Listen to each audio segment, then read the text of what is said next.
मैं हूं Habib Jatoi, SJ channel के program issue of the day के साथ। आज का हमारा मौजू है सिंध में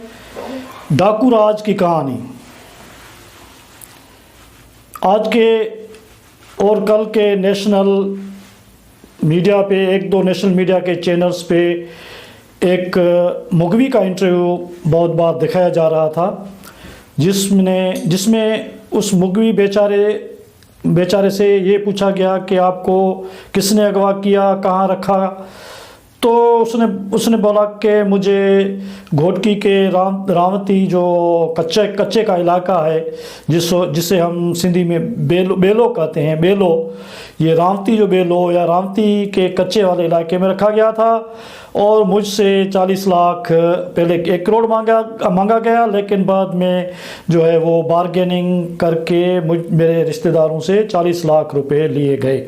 और मुझे अभी छोड़ा गया है। और उसके कहने के मुताबिक बहुत सारे बेचारे मुगवी हैं जो इन धाड़ियों के पास हैं और उन पे जो है उनको बंद किया हुआ है। और उन्हीं मुगवियों के टेलीफोन नंबर से उनके रिश्तेदारों को फ़ोन किया जा रहा है और अगवा बराए तावान की जो के लिए पैसे मांगे जा रहे हैं। तो सिंध में ये जो डाकुओं का मसला है, ये जो सिंध में डाकू राज की कहानी है, बुनियादी तौर पे इसको अगर देखा जाए तो बहुत गहरी नज़र रखने वाले, जो पाकिस्तान की और ख़ास तौर पे सिंध की सियासत पे गहरी नज़र रखने वाले हैं और क्राइम पे भी गहरी नज़र रखने वाले हैं, और क्राइम और पॉलिटिक्स को मिला के जो प्रोजेक्ट्स सिंध में बने हैं उन पे गहरी नज़र रखने वाले हैं। तो उन तहकीकाती सहाफ़ियों और जो राइटर्स हैं उनका कहना है कि ये जो डाकू राज है सिंध में, ये डाकू राज की जो कहानी है उसकी शुरुआत 1984 से होती है, 1984 के उस वाक़े से होती है जिसमें कुछ मखसूस कुव्वतों ने सक्खर सेंट्रल जेल को तोड़ा और वहाँ से ख़तरनाक कैदियों को भगाया। फिर वो ख़तरनाक कैदी सिंध के मुख्तलिफ़ इलाकों में जाके उन्होंने कच्चे के इलाकों में अपने डेरे जमाए, वहाँ पे क्रिमिनल गैंग्स को इकट्ठा किया और फिर देखते ही देखते कुछ ही वक्त में सिंध में पूरे डाकुओं का राज हो गया। और ये कहने और सुनने में आया कि किडनैपिंग फॉर रैंसम जो है वो अब इंडस्ट्री की शक्ल अख्तियार कर गई है। तो सच्ची बात यह है कि किडनैपिंग फॉर रैंसम, अगवा बराए तावान जो है वो सिंध में बहुत अरसे से एक इंडस्ट्री, एक मुनाफाखोर इंडस्ट्री की शक्ल अख्तियार की हुई है। मासूम और गरीब लोगों को, व्यापारियों को और दूसरे पढ़े लिखे लोगों को, शरीफ नफ्स लोगों को उठाया जाता है और महीनों तक उन पर टार्चर किया जाता है और उनकी मर्जी से अपने पैसे लिए जाते हैं और उनसे कोई पूछने वाला नहीं होता, उनसे कोई चाराजोई करने वाला नहीं होता। तो ये सिंध के लोगों का बहुत बड़ा अलमिया है और गरीब बेचारे लोग जो है मिडिल क्लास के लोग और लोअर मिडिल क्लास के लोग, उन्हीं को उठाया जाता है। अब देखें पैसे का मसला, अगर पैसे के लिए, ये सबसे पहली बात तो ये है कि ये पैसे के लिए सिर्फ नहीं किया जाता, और अगर सिर्फ पैसे के लिए किया जाता तो ये धाड़ेल, ये जो डाकू हैं, ये किसी सबसे बड़े पैसे वाले बंदे को उठा के एक मरतबा ही 1 अरब रुपया ले सकते हैं। सिंध में सैकड़ों ऐसे जागीरदार हैं, सैकड़ों ऐसे सरमाएदार हैं और बहुत पैसे वाले लोग हैं जिनको अगर उनमें से एक को भी वो उठा लें तो उनको किसी फिर एक दूसरी वारदात की ज़रूरत नहीं पड़ेगी और एक मरतबा ही वो 50 करोड़ और 1 अरब रुपया ले सकते हैं। लेकिन वो उनको नहीं उठाते, उन ताकतवर लोगों को नहीं उठाते, क्योंकि डकैत्स को, डाकुओं को पता है कि अगर किसी ताकतवर लोग को उठा लिया या गलती से कोई उठ गया तो फिर वो उन डाकुओं का आखिरी दिन होता है। ये मैं आपसे ये बात कहना चाहता हूँ कि जो सिंध के हालात को जानते हैं, जो डाकू राज की इस नामनहाद कहानी को जानते हैं, उनको पता है कि धाड़ेल खुद को इतने ताकतवर समझने वाले धाड़ेल कभी भी किसी बहुत बड़े ताकतवर को, बहुत बड़ी ताकत रखने वाले, न जागीरदार को उठाते हैं, न सरदार को उठाते हैं, न सरमाएदार को उठाते हैं। किसको उठाते हैं? बेचारे गरीब बने को उठाते हैं, बेचारे गरीब दुकानदार को उठाते हैं, बेचारे गरीब प्रोफेसर को उठाते हैं, बेचारे गरीब डॉक्टरों को उठाते हैं, उन सारे मिडिल क्लास के पढ़े लिखे लोगों को उठाते हैं जिनका कोई वाली वारिस नहीं होता, जिनके लिए पुलिस खड़ी नहीं होती, जिनके लिए आईजी आके खुद ऑपरेशन की मॉनिटरिंग नहीं करता, जिसके लिए एजेंसियों को परेशान होने की ज़रूरत नहीं पड़ती। और ये वो तबका है जो बेचारा लावारिस तबका है, उनसे पैसे लूटे जाते हैं। और ये पैसा सिर्फ धाड़ेलों के पास नहीं जाता, ये सिर्फ डाकुओं के पास नहीं जाता। ये एक बहुत बड़ी आयरनी है कि ये पैसा बांटा जाता है बहुत सारे, इस सारी इंडस्ट्री के, इस सारे डाकू राज के जो हैं वो बहुत बड़े बेनिफिशरीज हैं, दूसरे बेनिफिशरीज हैं। मैं आपसे सवाल करना चाहता हूं, नाजरीन को समझने के लिए मैं आपके सामने ये सवाल रखना चाहता हूं कि डाकू जब किसी को उठाते हैं, अगवा कर लेते हैं, तो चलो उनकी मोबाइल पे उन्होंने उनके रिश्तेदारों को फ़ोन तो कर दिया, तावान मांग लिया, लेकिन वो तावान कैसे लेते हैं? उनके रिश्तेदार जाहिर है किसी की मार्फत ये पैसे डाकू तक पहुंचाते हैं ना। ऐसे तो सीधा वो कच्चे में, रावती के कच्चे में, अलफ कच्चे में या बे कच्चे में किसी जगह पे डाकुओं के पास वो नहीं जाते। उनके एक मकसूद जाहिर है, एक बेनिफिशरी तबका है, एक क्रिमिनल्स का बेनिफिशरी तबका है। वो सरदारों के लिए, सरदारों की मार्फत, या दूसरे जो पुराने क्रिमिनल्स हैं जो अब क्राइम नहीं करते, लेकिन जो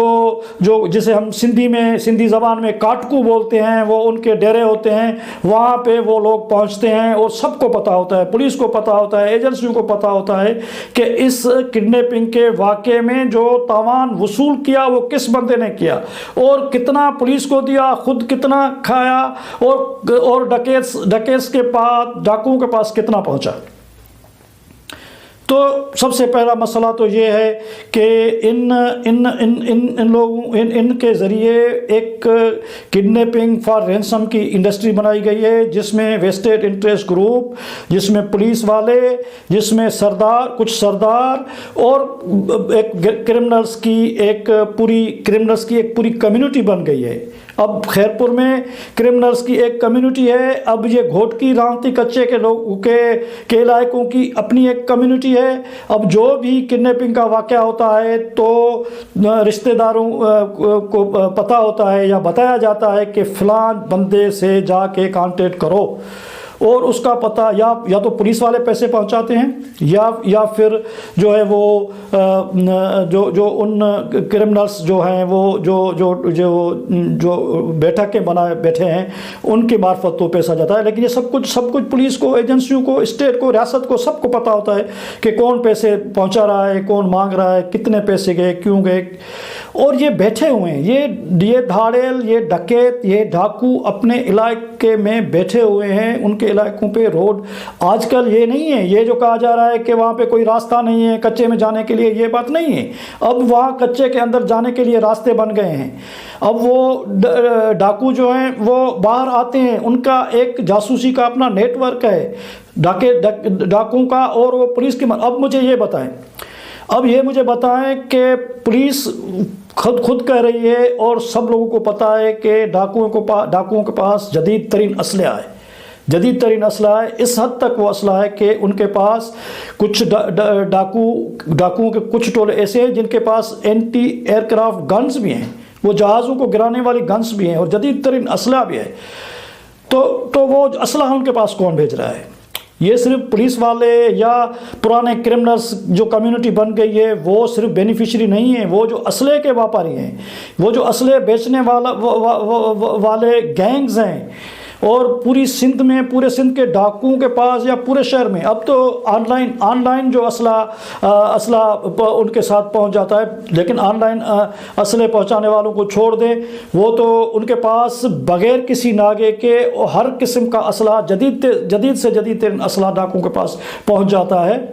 और उसमें बहुत बड़े ताकतवर लोग, ताकतवर हल्के और ताकतवर लोग, कम्युनिटी के लोग शामिल हैं जो असला उनको पहुंचाते हैं। आम गरीब आदमी, आम क्रिमिनल वो असला वहाँ पे नहीं पहुंचा सकता। वो लाखों का, करोड़ों का असला होता है, जो बारूद होता है वो, क्योंकि एक दो तीन दिन तक वो पुलिस के साथ मुकाबला करते हैं, तो जाहिर है उसके पास इतना बारूद, इतना असला, इतने हथियार होते हैं। अब आप देख लें,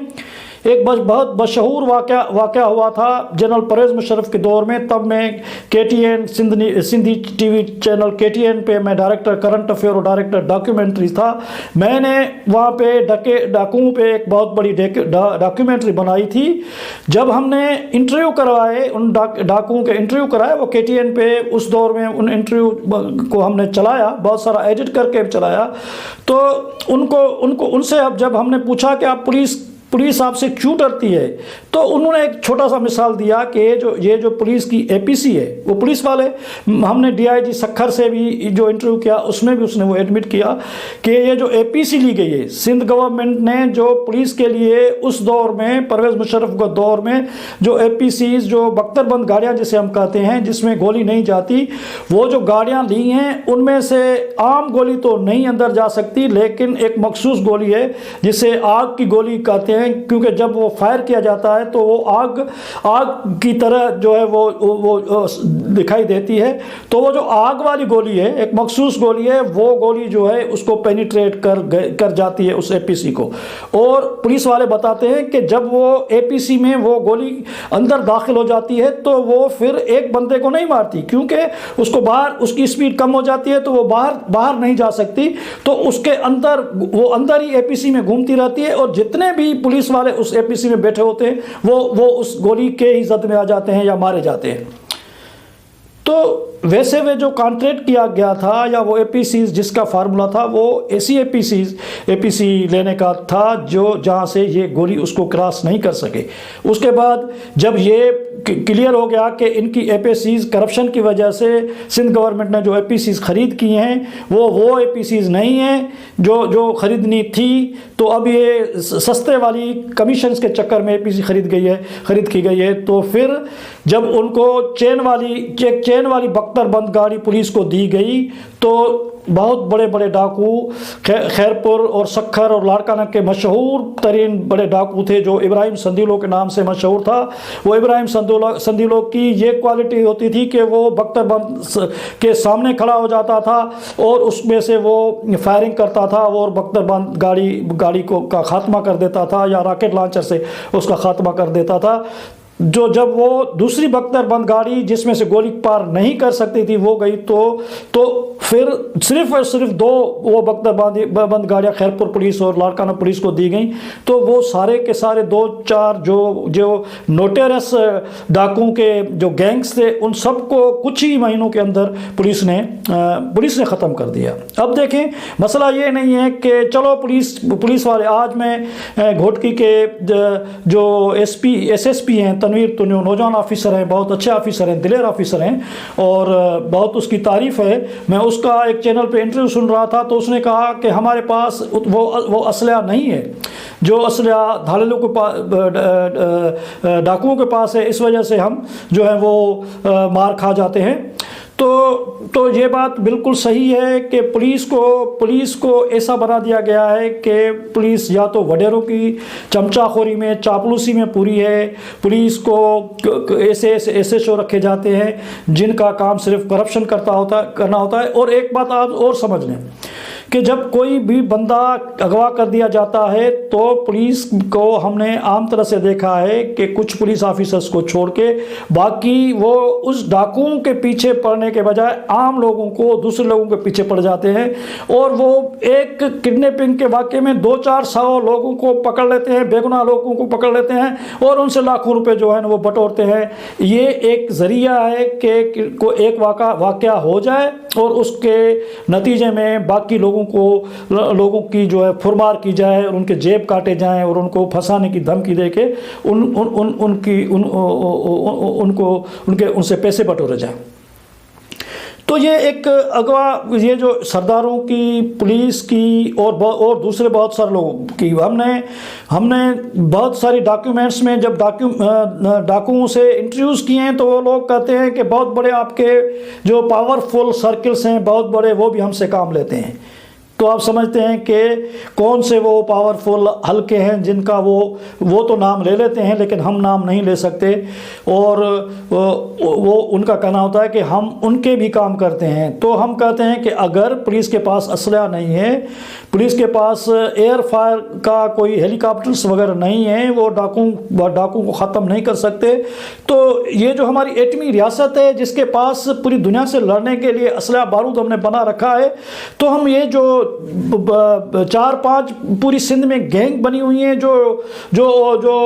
6 करोड़ लोगों की ज़िंदगी उन्होंने जहर बनाई रखी हुई है, तो ये फिर इतनी हमारी ताकत, फौजी ताकत, ये हमारे F-16, हमारे थंडर 17 फाइटर्स, ये सब किस काम के हैं?